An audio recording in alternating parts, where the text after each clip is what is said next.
अगर आपको ये सवाल पूछा जाए कि ट्रांजिस्टर का काम क्या है, तो आप ये बता सकते हैं कि ट्रांजिस्टर का काम एम्पलीफाई करना है और दूसरा एज अ स्विचिंग सर्किट काम करना है। लेकिन अगर आपको ये पूछा जाए कि एम्पलीफायर का काम क्या है, तो आप ज़रूर ये जवाब देंगे कि एम्पलीफायर का काम है अपने अंदर आने वाले इनपुट सिग्नल को आउटपुट में एम्पलीफाई करना। लेकिन जब आप कभी स्पीकर्स की बात करते हैं, जब आप कभी एम्पलीफायर सिस्टम की बात करते हैं, तो क्या ये सभी एम्पलीफायर्स एक जैसे ही होते हैं? क्या ये सभी एम्पलीफायर्स इक्वल होते हैं? क्या ये सभी एम्पलीफायर्स एक ही जैसे सिग्नल को एम्पलीफाई करते हैं? क्या ये सभी एम्पलीफायर्स सिर्फ एक ही पर्पस के लिए इस्तेमाल होते हैं? तो इन सभी क्वेश्चंस के आंसर देने के लिए हमें एक टॉपिक को डिस्कशंस करना पड़ता है और वो टॉपिक है एम्पलीफायर्स का क्लासिफिकेशन। क्योंकि जब आप स्पीकर्स की बात करते हैं, जब आप होम थिएटर्स की बात करते हैं, जब आप साउंड सिस्टम्स की बात करते हैं, तो वो सभी एम्पलीफायर्स सिर्फ और सिर्फ ऑडियो सिग्नल के साथ काम करते हैं। लेकिन जब आप रेडियो फ्रीक्वेंसी की बात करते हैं, जब आप रेडियो स्टेशंस की बात करते हैं, जब आप अपने किसी एफएम रेडियो के बारे में बात करते हैं, तो वो सभी सिग्नल्स एम्पलीफाई तो होते ही हैं, लेकिन उस सिग्नल की फ्रीक्वेंसी रेडियो फ्रीक्वेंसी के रेंज में आती है और उस सिग्नल को एम्पलीफाई करने के लिए जो भी एम्पलीफायर्स यूज होते हैं, वो सभी एम्पलीफायर्स ऑडियो फ्रीक्वेंसी के एम्पलीफिकेशन के लिए यूज होने वाले एम्पलीफायर से कुछ अलग ही होते हैं। क्योंकि जैसे ही फ्रीक्वेंसीज एक्सचेंज होती है, तो उन सभी फ्रीक्वेंसीज के साथ साथ एम्पलीफायर का काम करने का एक ढंग भी चेंज हो जाता है। क्योंकि एम्पलीफायर्स के अंदर अलग अलग कंपोनेंट्स का यूज करना पड़ता है और उन सभी कंपोनेंट्स के अकॉर्डिंग टू एम्पलीफायर्स का कंस्ट्रक्शन चेंज हो जाता है।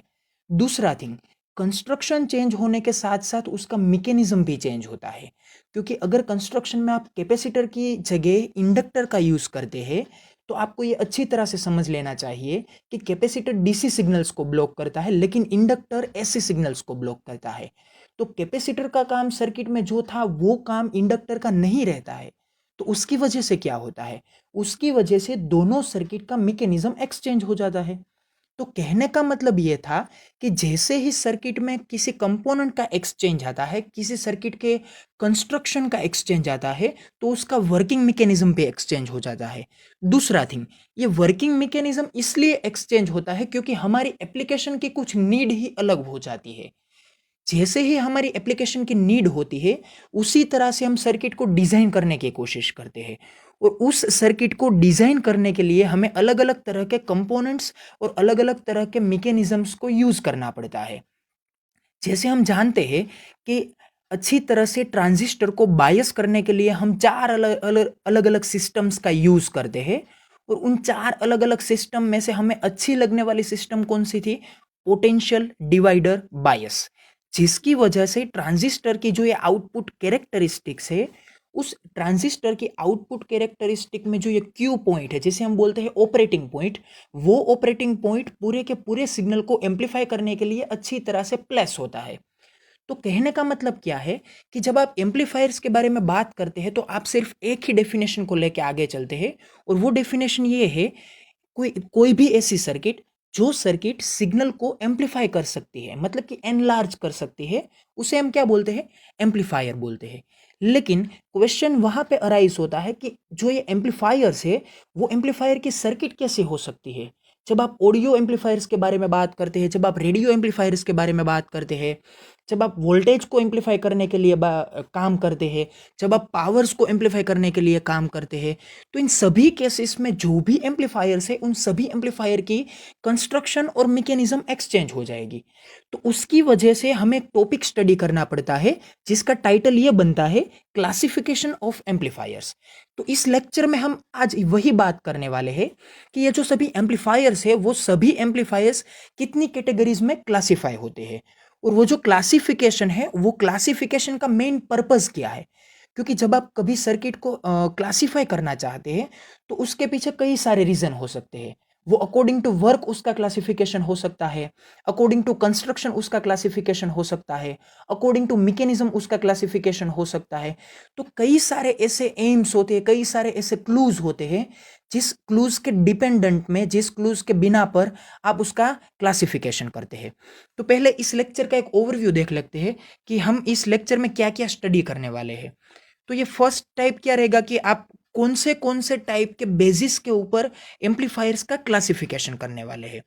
तो उन सभी बेसिस में जो है हमारा फर्स्ट बेसिस है वो क्या है, अकॉर्डिंग टू यूज। मतलब कि हम जिस तरह से इसका इस्तेमाल करते हैं, जिस तरह से हम इसका यूज करते हैं, उन सभी टर्म्स को डिपेंडेंट बना के हम क्या चेंज करेंगे कि उसका क्लासिफिकेशन कौन कौन से टर्म्स में हो सकता है। तो इसका मेन एक टाइटल क्या बन गया, अकॉर्डिंग टू यूज। तो ये दोनों जो फिगर्स है वो फिगर्स अकॉर्डिंग टू यूज जो भी एम्पलीफायर्स क्लासिफाई होते हैं उन दोनों के टाइप से। फिर आता है टाइप्स ऑफ ट्रांजिस्टर एम्पलीफायर, किसके बेसिस के ऊपर, according to frequency operation. First क्या था, according to use, second one क्या बन जाता है, अकॉर्डिंग टू फ्रीक्वेंसी ऑपरेशन। तो मैंने आपको पहले भी बोला था कि जैसे हम ऑडियो फ्रीक्वेंसीज का यूज करते हैं, ऑडियो सिग्नल्स का यूज करते हैं, तो उसे हम क्या बोलते हैं, ऑडियो एम्पलीफायर्स बोलते हैं। तो वो जो ऑडियो एम्पलीफायर है उसे हम कहाँ पे इस्तेमाल करते हैं, आप अपने घर में होम थिएटर में यूज करते हैं, या फिर टीवी के साथ जो अपना स्पीकर होता है वहां पे आप यूज करते हैं, या फिर जो आप अपने मोबाइल फ़ोन में ईयरफोन्स यूज़ करते हैं, वो ईयरफोन जो भी काम करता है, वो जो एक एम्पलीफायर है, मतलब कि वो जो एक स्पीकर है, वो स्पीकर किसके बिना पर काम करता है, वो भी एक ऑडियो एम्पलीफायर्स के साथ काम करता है। जब आप कोई भी रियलिटी शो में जाते हैं तो वहाँ रियलिटी शो में जो भी बड़े-बड़े साउंड सिस्टम्स होते हैं, वो भी क्या होते हैं, ऑडियो एम्पलीफायर होते हैं। तो इस वीडियो में मैं आपको एक बात अच्छी तरह से क्लेरिफाई कर देना चाहता हूँ कि जब हम स्पीकर बोलते हैं तो आपको अच्छी तरह से याद रखना है, वो स्पीकर एम्पलीफायर नहीं है। वो स्पीकर सिर्फ और सिर्फ एक तरह का ट्रांसड्यूसर है। ट्रांसड्यूसर का काम क्या होता है, ट्रांसड्यूसर अपने अंदर आने वाले किसी मैकेनिकल और नॉन मैकेनिकल टाइप के वेव्स को वो किस में टर्न आउट करता है, वो सिर्फ और सिर्फ इलेक्ट्रिकल सिग्नल में टर्न आउट करता है। या तो फिर इसका उल्टा हो सकता है कि वो अपने अंदर आने वाले इलेक्ट्रिकल सिग्नल को किस में टर्न आउट करता है, मैकेनिकल और नॉन मैकेनिकल सिग्नल्स में टर्न आउट करता है। तो जब आप बात करते हैं माइक्रोफोन्स के बारे में, वो एक माइक के बारे में जिसको आप अपने फेस के पास रखते हैं और जो बोलते हैं वो उसको क्या कर लेता है, कैच कर लेता है, तो उसे हम क्या बोलते हैं, माइक्रोफोन बोलते हैं। तो वो माइक्रोफोन क्या काम करता है, माइक्रोफोन जो भी एक अकोस्टिक सिग्नल से, अकोस्टिक का मतलब क्या है, ऑडियो सिग्नल्स, तो वो क्या करता है, ऑडियो सिग्नल्स को इलेक्ट्रिकल सिग्नल में टर्न आउट करता है। फिर वो इलेक्ट्रिकल सिग्नल कहां पे जाता है, फिर वो इलेक्ट्रिकल सिग्नल एम्पलीफायर सिस्टम में जाता है। एम्पलीफायर सिस्टम उसका क्या करता है, एम्पलीफायर सिस्टम उस इलेक्ट्रिकल सिग्नल्स को क्या करता है, एम्पलीफाई करता है। फिर वो एम्पलीफाई हो जाने के बाद हमें वो इलेक्ट्रिकल सिग्नल सुनाई नहीं दे सकते हैं, क्योंकि वो अकोस्टिक नहीं है। हमारा जो है, हमारी जो एक ह्यूमन बॉडी है, वो ह्यूमन बॉडी किस फ्रीक्वेंसी के सिग्नल को सुनने के लिए कैपेबल है, 20 हर्ट्ज से लेकर 20 किलो हर्ट्ज तक।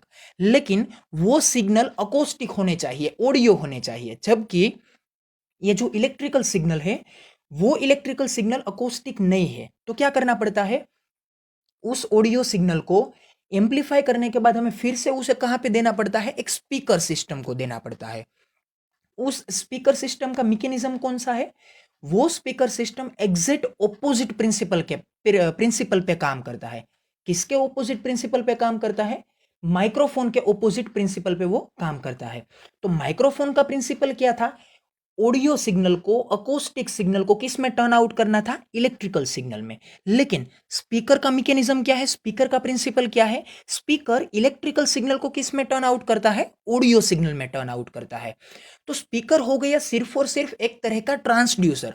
लेकिन जो ये एम्पलीफायर है, वो एम्पलीफायर कहां पे है, एम्पलीफायर वो आपका डीवीडी है, वो आपका वीसीडी है, जो कि एक काम करता है सिग्नल्स को जस्टिफाई करने का, सिग्नल्स को प्रोड्यूस करने का, और उस सिग्नल को अच्छी तरह से एलिमिनेट करके, उस सिग्नल को अच्छी तरह से मैकेनिज्म में लेके, उसको अच्छी तरह से जस्टिफाई करके वो क्या करता है, एम्पलीफाई करता है। मतलब कि वो सिग्नल को प्रॉपर बनाता है कि जिसकी वजह से वो आपका स्लो वॉइस वाला सिग्नल कहाँ पे टर्न आउट हो जाता है, एकदम हाई वॉइस में टर्न आउट हो जाता है। तो ये जो एम्पलीफायर सिस्टम है वो एक हमारा एक मैकेनिज्म है, एक हमारा एक इलेक्ट्रिकल इक्विपमेंट है जो कि अपना काम करता है सिग्नल को एम्पलीफाई करने का। लेकिन आप कभी भी ये भूल मत कीजिएगा कि स्पीकर को आप एम्पलीफायर समझ बैठे, नहीं, स्पीकर सिर्फ और सिर्फ एक तरह का ट्रांसड्यूसर है। लेकिन एम्पलीफायर एक इलेक्ट्रिक इक्विपमेंट है, वो इक्विपमेंट इस सिग्नल को एम्पलीफाई करने का काम करता है। तो ये जो हमारा एक क्लासिफिकेशन का पर्पस था वो क्या था, अकॉर्डिंग टू फ्रीक्वेंसी ऑपरेशन। तो ये जो आप दोनों देख सकते हैं ऑडियो फ्रीक्वेंसी एम्पलीफायर है, दूसरा है आरएफ मतलब कि रेडियो फ्रीक्वेंसी एम्पलीफायर है, जिसके बारे में मैंने अभी आपको इंट्रोडक्शन में अच्छी तरह से एक्सप्लेन किया और अच्छी तरह से उन दोनों का आपको ये डिफरेंस समझाया था। फिर भी मैं आपको ये दूसरी बार एक्सप्लेन करूंगा जब हम फिर से इस लेक्चर के डिस्क्रिप्शन के बारे में आगे बढ़ने वाले हैं तब। फिर क्या आता है एम्पलीफायर के एक क्लासिफिकेशन में एक टर्म आती है according to coupling scheme. According to coupling scheme से क्या मतलब है, यहाँ पे हमें डिस्कशंस करना पड़ता है मल्टी स्टेज ट्रांजिस्टर एम्पलीफायर के बारे में। क्योंकि जब आप एम्पलीफायर के मल्टी स्टेज के बारे में बात करते हैं तो वहां पे आपको दोनों अलग अलग स्टेजेस को क्या करना पड़ता है, कपल करना पड़ता है। तो जैसे ही आप दोनों अलग अलग स्टेजेस को कपल करते हैं तो आपके सामने क्वेश्चन अराइज होता है कि आपको इन दोनों सर्किट को क्या करके रखना होता है, इन दोनों सर्किट को अच्छी तरह से स्टेबल रखना पड़ता है।